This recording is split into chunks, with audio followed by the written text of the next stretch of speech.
महिलांसाठी आणखी खुश खबर, लाडकी बहीण योजनेसाठी डोमिसाईल गरज नाही, अर्जासाठी मुदत वाढवली। अनेक महिलांना कागदपत्रांची जुळवाजुळव करण्यात तारांबळ उडत असल्याचं राज्य सरकारच्या निदर्शनास आलं। त्यामुळे अजित पवार यांनी या योजनेबाबत मोठी घोषणा केली आहे। राज्यातील लाभार्थी महिलांना सोप्या माध्यमातून या योजनेचा लाभ मिळावा यासाठी राज्य सरकारने आता कागदपत्रांमध्ये शिथिलता दिली आहे। उपमुख्यमंत्री अजित पवार यांनी महाराष्ट्रातील महिलांसाठी मोठी घोषणा केली आहे। अजित पवार यांनी याआधीच मुख्यमंत्री लाडकी बहीण योजनेची घोषणा केली आहे।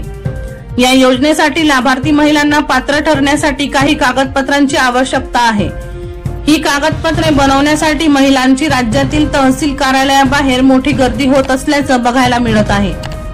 तसेच अनेक महिलांना कागदपत्रांची जुळवाजुळव करण्यात तारांबळ उडत असल्याचं राज्य सरकारच्या निर्देशनात आलं आहे।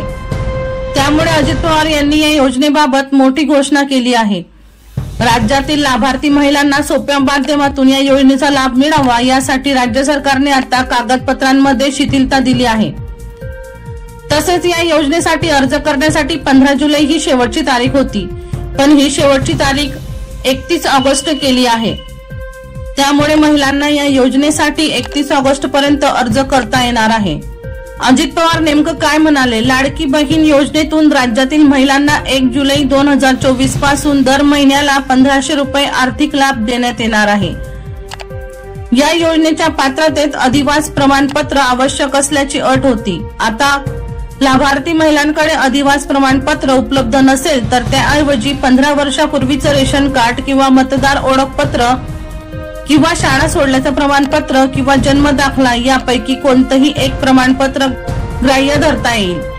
सदर योजनेत 5 एकर शेतीची अट होती, ती आता वगळण्यात आली आहे, अशी मोठी घोषणा अजित पवार यांनी केली। या योजनेत लाभार्थी महिलांचा वयोगट 21 ते 60 असं होतं, आता तोच वयोगट 21 ते 65 असा करण्यात येतोय।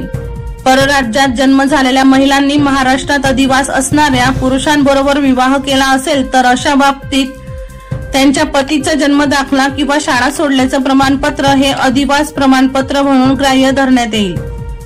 तसेच 2.5 लाख रुपये उत्पन्न दाखला नसेल तर पिवळे किंवा केशरी रेशन कार्ड असेल तर त्यांना उत्पन्नाचा दाखला प्रमाणपत्रातून सूट देण्यात येणार आहे। कुटुंबातील अविवाहित महिलेलाही या योजनेचा लाभ देण्यात येणार आहे, अशी देखील घोषणा अजित पवार यांनी यावेळी केली। वर्षा लोहार यांचा खास रिपोर्ट V1 लाईव्ह जळगाव।